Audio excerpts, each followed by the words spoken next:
Hi, I'm Mónica Fernandes with Evolution Essentials. In this video, I'm talking to my good friend Gina, who's a licensed mental health clinician, on how can couples struggling support each other during pandemic time. Make sure you stick around until the end so you can grab my free gift to help you as a couple reduce stress. Hi Gina, welcome to my channel. Good to see you.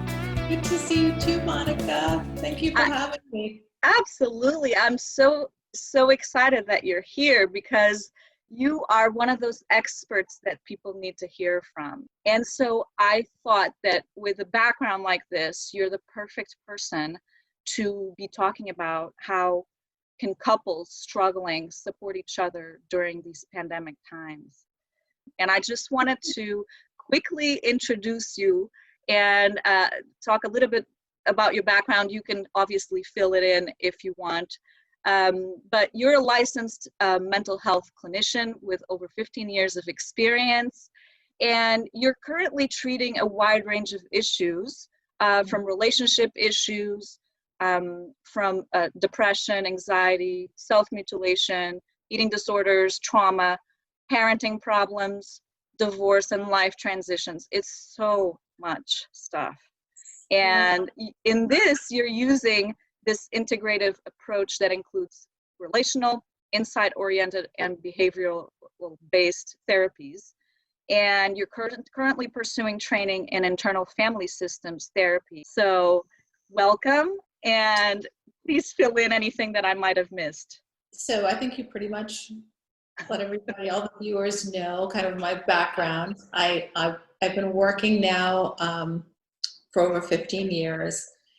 I primarily do only outpatient private practice work, and so that's my specialty is late adolescents and adults with phase of life issues, depression, anxiety, trauma. That's typically who I see. And since COVID happened, it's all gone to telehealth. So telehealth was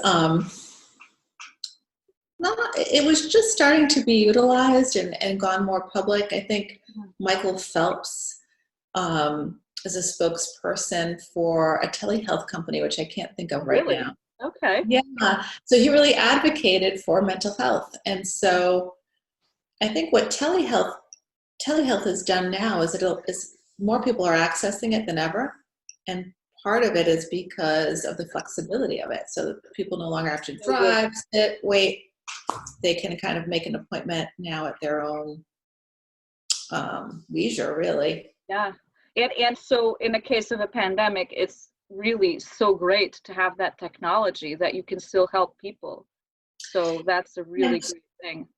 Yeah, and what's happened is that it's normalized anxiety, right? The pandemic kind of normalized anxiety and depression because so many people are suffering from it right now because this has been it's been so scary and isolating for a lot of people. And so it's really kicked up a lot of anxiety and depression for many, many people. Yeah. And I mean, I think that, one of the things that I hadn't talked about on the channel was about couples and sort of being confined and more in each other's presence and how that can be a struggle.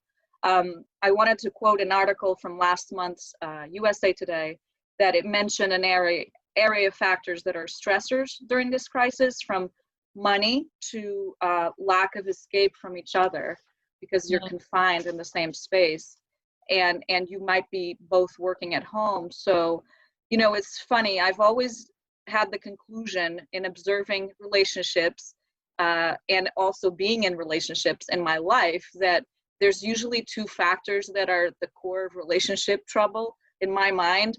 It's money and sex. Those are like the two things that I've noticed a lot of times it boils down to.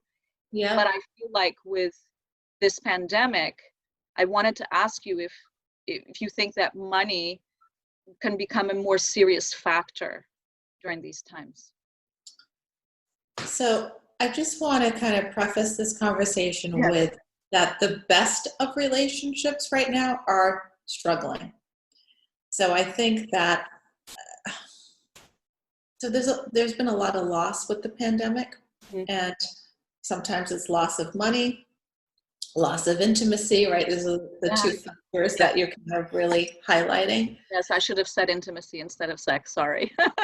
Oh, it's okay. Sex and intimacy are two different Yes, things. I know exactly. No, Right, but intimacy. maybe there's a loss of sex too. Hey. But some people perceive sex as intimate, right? And so Yes. for a lot of men, having sex is a very intimate experience for them, and for women too. But for men, often it's how they connect emotionally Mhm. with their partner. Mhm. And this is just an aside, but Yeah. women often can only have sex if they feel emotionally connected, right? Yeah. So So I true. would imagine there's some tension going on given Mhm. this level of distress that everyone is experiencing with the pandemic, because we're all being affected by it in some ways. Mhm. Some people have the privilege of it being affected mildly, and some people are being hit really, really hard. Mhm. Mhm. And I think for people that is being hit really hard, I think the financial hit has been really difficult for a lot of people.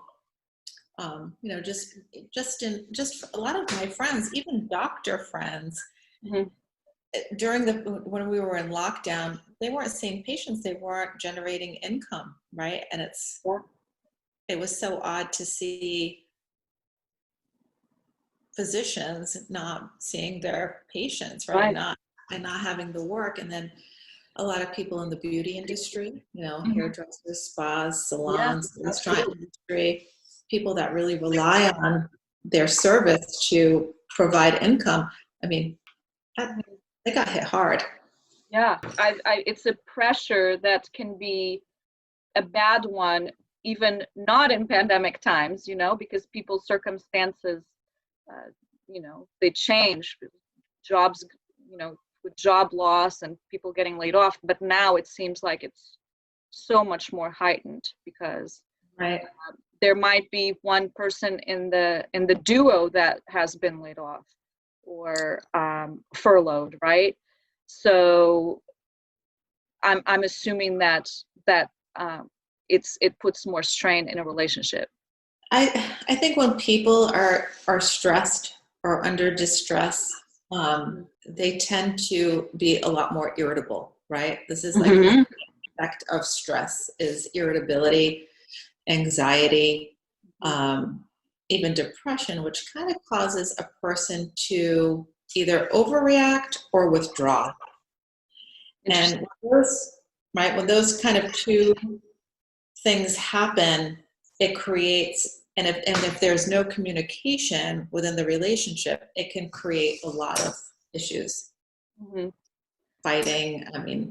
miscommunication, and using anger as a defense mechanism to Mm-hmm. kind of deal with everything, right? So then nobody really wants to be around a stressed out, angry person, right? The negativity is wearing. Yeah, absolutely. And so If you're stuck at home with that's that's like stress causing to itself. So if the other is not stressed, they're going to become stressed with that. absolutely. And then what do you do with your stress, right? So that's, Yeah. If the situation becomes so difficult that you're finding yourself fighting a lot with your partner, Mm-hmm. right? So what do you do for that? Mm-hmm. There's a lot of different things you can do, right? Mm-hmm. What's One is, the first thing that comes to mind? I think, get help, Mm-hmm. right? So I think having a third party objective person, Mm-hmm. I'm talking like a psychotherapist, counselor, a psychologist, or a social worker, to kind of talk through the stressors, I think can be really, really helpful. Mm-hmm. Talking to your partner about Mm-hmm. it in a way that kind of that you can be vulnerable. Like if you have a safe relationship where you can be vulnerable, I think being honest and truthful about what's really stressing you or upsetting you is really important, so that the other person knows what's going on. Communication is really important, I think, in any relationship. But I do think that when something like that is happening, that talking to each other is probably a good, I mean, trying to, like you said, be vulnerable and honest and open with with the person's feelings and emotions. Yeah, being transparent. Bring to the table, right? Right. Yeah. And it can be hard for people to do that, especially if they've been in a position of being the breadwinner or responsible or providing. It can be hard to feel like I can't do it like I did, or I'm not in that position anymore. That's hard to determine with, right? So there's grief associated with this pandemic, and loss of identity, loss of money, loss of power, loss of. It could be multi-layered, right? Yeah, it can be complicated. So just being able to identify that and then communicate it, I think, can be really helpful to your partner so that they can understand what your experience is. A divorce lawyer friend of mine that I talked to a few months ago, when the lockdown started, she told me she's gotten a ton of calls from people, inquiring about divorce, or actually, wanting to get divorced as soon as, people were not in lockdown anymore. So it's forcing the extreme. And I read one neuropsychologist in New York City said that marriages that had already concerns before COVID, quote, I quote, ended up struggling with a major realization during the pandemic that what was wrong in their marriage before coronavirus only worsened during months of lockdown. And one lawyer in the same article referred to it as a pressure cooker, right, which I thought was a really good analogy. And so I wanted to ask you, what are some of the things that can relieve a little bit that pressure from exploding into divorce? So I think the pandemic forced us in a lot of ways to have to sit with our stuff, because typically we had all these outlets, right? We could go out with friends, we could go to the gym and exercise, we could go to our work and get space. We could do all kinds of things that we could travel. Yeah, like all these kind of outlets and distractions that people typically have, they no longer have. And so you are forced to kind of have to deal with your stuff, right? You have to kind of forced to look at what's really going on and these realizations. And like you said, sometimes the realization is painful. This really is not working. This is not going to work. And sometimes the realization could be, we need to make some changes. And how can we make changes given our limitations and restrictions, right? And so I think, I've been married for 20 years. And so all of a sudden we were all home, like all four of us. I have two kids, 15 and 19 now, all doing school, all working from home. So we had to really figure out how this is going to work with everyone here. And so I think communicating our needs, understanding who we are and what we need is really important. So for me, I had to, during this pandemic, I think I walked about 5 to 7 miles a day. Oh, wow. That's fantastic. So that really helped me, Monica. That helped me just kind of feel like I'm getting out of the house, getting fresh air, getting that kind of exercise and release that I needed, that, only being physical can give you. And then I was also out socializing, because my neighborhood, there's a lot of dogs. And so people would be out walking so you can talk. And so it met some of my social needs. And so I think I think it's important to you have to kind of feel, if you're feeling distressed, you have to listen to that, because if you don't, the alarm is going to get louder, right? And so you have to listen to what you need and give yourself what you need and give yourself permission to do it. So that was kind of my thing. And then just having routine. Oh my God. Yeah, of course. And then also getting some space from everyone, right? Like being all of a sudden having a lot of space, and then we see each other and have a nice time. Now you see each other all the time, but there's no space. You have to plan for space. Yes. I think that's important.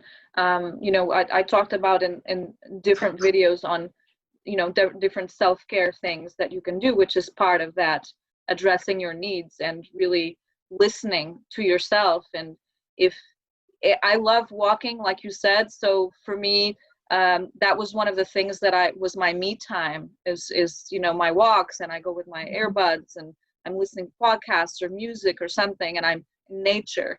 So it's you do have to nurture those needs, I think. Absolutely. If you're enjoying this video, check this one right here on how to manage stress in challenging times. But I do feel like, you know, in these situations where things are already bad, that it has exacerbated these things where you're what? These symptoms. These symptoms, yes. So like you said, it's an opportunity either to face it and say, hey, something needs to change. What can we do about it to change it? Or maybe, you know, I was going to go the other extreme. Maybe it's avoiding years of misery, right? Absolutely. There was no avoiding during lockdown. It's very difficult, right? So I actually had some friends that got divorced. You did? I did. Yeah. I think it just brought things to, there's just nowhere to go. There's no place to hide. There's nowhere to go and avoid your issues. And so, and they're actually better for it. I mean, I'm not advocating for divorce, but sometimes when it's really not working, it's just, it's just not working. No, but I think that's if you do have, if there is it's a time of divorce, which is obviously nobody wants that, you know, that's not what you sign up for. But if that is what you choose, I've been there, done that. I know that it's a last resort. It's not the first resort, but I feel like being that pandemic, maybe that was a good thing, that it's kind of sped it up in a way, instead of having to drag that decision on and spend more time miserable. So like you said, your friends are better off for it. So I'm not advocating divorce either, by the way. Right. I think the pandemic highlighted I think it's highlighted what's important, what's not important, who you want to spend time with, who you do not want to spend time with, right? Like it. Absolutely. I think the silver lining is it really makes you think about, it made me think about just my own friendships, my own relationships, who and what is really important to me, and how I want to spend my time. Yes, I agree completely. Right. You had mentioned, you know, you gave the example of your family, that you're in the same space together. What are some of the things that you know, as a couple, I'm not talking about your kids, as a couple, how did you sort of avoid each other in the same space working from home? Like, did you have any strategies or any new things that you started doing because of this? I think that we both developed a routine, so that worked for us. So we kind of wake up at the same time every morning. We have coffee together and connect in the morning, and then we kind of go off and do your work, right? And then we make a plan for dinner, which is good. And the one thing that's been great is my husband's actually a really good cook, and he's cooking a lot more, because prior to the pandemic, he was commuting from Dartmouth Mass to Cambridge. And Wow. so it was a long commute. So I kind of was the cook in the house. Yeah. So that was nice to He had more time. He has more time to cook, right? So that's a good thing. Yeah. And the other thing that we did was we split chores. Okay. Okay. We actually split it. The kids helped us as well. They would help with they kind of had their own rooms and bathrooms to take care of, but him and I split the chores. And so that was actually really great. We actually kind of had, it sounds weird, but we kind of had fun doing the division of labor like that. Interesting. Yeah. It felt really equitable. Fair, right? It's fair. It felt fair. And well, I think it's good. I think it's good that you got some new things. You established some new routines, some new habits that worked for you. So that's where, and I think the communication is identifying, when do I want to spend time with you? When do I need alone time? When do I need to work? Mm-hmm. When do we need to be together as a family? When can we have fun and play? Like, I think being mindful about those things, I think helps, right? It just helps if he understands what I like and what I need, and I understand what he likes and what he needs, then we can have a balance. Mm-hmm.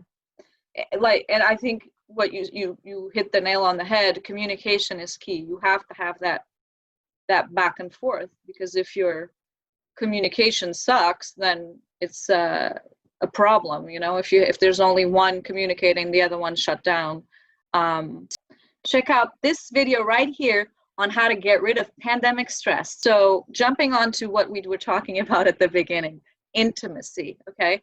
How can a couple, if they're struggling with all of this, how can they increase intimacy? Or maybe their intimacy has gone down because, like you said, they're not able to go out so much, or they're not able to, go to the gym and get sort of like those endorphins more. Maybe they're not motivated, like just physically not motivated.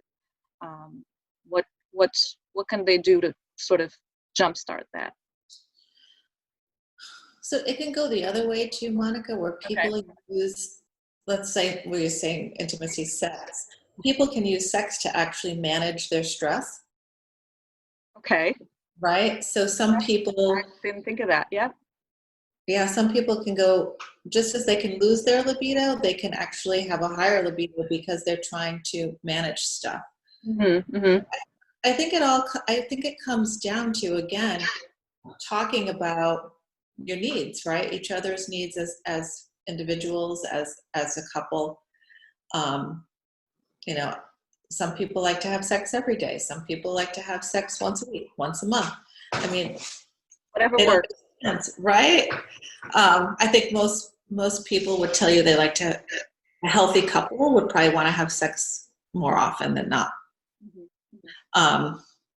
The stress reliever, physical, I mean, all those good feel hormones, right?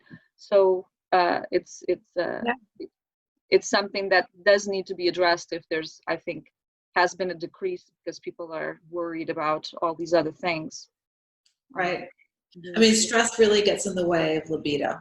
It can. Oh, yeah. Stress gets in the way of everything. Everything. Wow. I mean, it's the cause of so many different diseases and everything. So it's a barrier to connection, right? And so when the couple, what we feel best with our partner, when we feel connected and we understand each other. And so if we feel connected, then intimacy follows, right? Mm-hmm. Whatever that is, whether it's emotional closeness or physical closeness or, intercourse with one another, however that kind of translates for the couple. But I always tell couples this: your partner cannot read your mind. So you really have to be explicit and say, say whatever it is that you feel you need, or that you're not getting enough of, or that you need more of or less of. I think these are really important things for our partner to understand. And people do a lot of different, they can do this in a lot of different ways. They can I haven't used this myself, but I don't know if you've heard about this, Monica. There's this like is it like a 5-minute journal that people can do at night? I think it's Oh, called. I've heard of the morning pages, not the night pages that you're talking about. But the I'm not sure what is the intention. So the intention is to foster connection, right? Okay. So, I mean, I guess you could, I have to look this up and I'll get back to you on what Okay. it is called exactly. But, what are things that I most like about my partner today? Okay. What is something I'm really grateful for? What Yeah. would I like more of? I mean, you kind of could do these checklists with one another just to make sure that, because I find that people get really caught up especially during this pandemic, on their phones. Like that's an escapist kind of thing Yes. where Yeah. you're in your phone, but you're not connecting with one another, Yes. right? Like, Absolutely. so, or caught up in the news, watching the news, and then everybody's kind of elevated and stressed, right? So Yeah, that's not absolutely. for connection either. Now, is this an exercise that people do together, or is it individually? That you were talking about the 5 things, that you're grateful for in your partner. Yeah, you can do it individually, or you can do it together. Okay, that's a The other great tip. Yeah, The other thing I was thinking of too is the 5 love languages. Have you heard of I that? love that. Love that. Yeah. So Yeah. you can take a really quick quiz online, and it will tell you. I think it's like quality time. There's 5 different ways that people Yes, I know. experience I can't love. remember all of them either, but Yeah, words of affirmation, physical touch, gift giving, mhm. and then the other one was acts of service. Yes, I have that book. I hope you're loving this so far. So do me a favor and click right here, subscribe to my channel, hit the notification bell so you are the first one to know when a new video comes out. Yeah, Yes, no. it's Gary Chapman. Okay, I thought I had the last name, but I couldn't figure out the first one. Okay, yeah, Yeah. I love that book. And I think that could be really a great tool for communicating better. Mm-hmm. And Because understanding how your partner perceives love and how they feel loved, right? Because it yeah, can be different for different people. yeah, absolutely. That's great. Thank you for that. I forgot about that tool. It's so great for couples specifically. Check out the link in the description for the book link, The 5 Love Languages by Gary Chapman, and also what Gina talks about, the 5-minute journal that you guys can do together or separately. Yeah. So to wrap up our topic, I just wanted to, you probably have already mentioned some of these, but I wanted to go over 5 simple tips that can help couples struggling support each other during difficult times. So.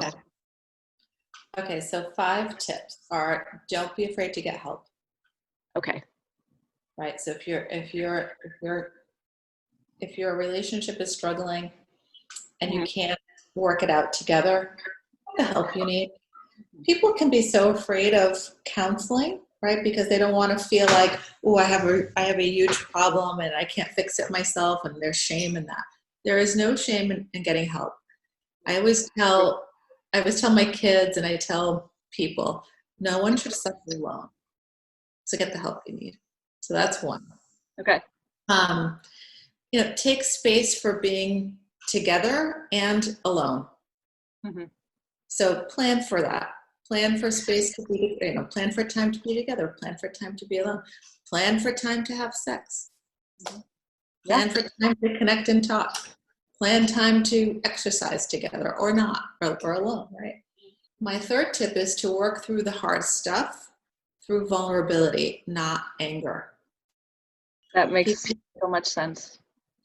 People tend to lump hard feelings into anger, especially men. A lot of men have been conditioned to feel anger only and not feel the other stuff: sadness, hurt, shame, fear, sadness. Okay. Mm-hmm. It's okay to grieve. right? So it's okay to be, and I think that's under the same vein of being vulnerable with one another, being, being transparent about what is going on for you. Mm-hmm. Mm-hmm. I think just lends itself for the partner to be more empathic. Mm-hmm. Right? Because, when we're struggling, that's what we need. We need empathy and we need compassion and support. Mm-hmm. We lump it all into anger and we're just walking around angry. Your partner's going to be like, yeah, it's not nice. Pleasant. It's not a good feeling to be, in that, whatever the situation is. And then for couples with children, mm-hmm. Try to keep your couple stuff, your personal issues to yourself, to privacy for that, to communicate that together. Mm-hmm. You do not want to be yelling, screaming, and fighting in front of your children because that terrifies them. Oh my God, yeah. And it's just going to cause more stress for everybody. So yeah, that makes perfect sense. Yeah. So all right. Well, those were awesome tips. Thank you so much. I love your expertise, and I think that this conversation could go on, but I want to keep it in a good format, and I want to let people know that if they want to get in touch with you, I'm linking up your information in the description. If you have questions, if they do need that help, I think that that's important. They can reach out to you. You're available. You can use that telehealth, the telemedicine.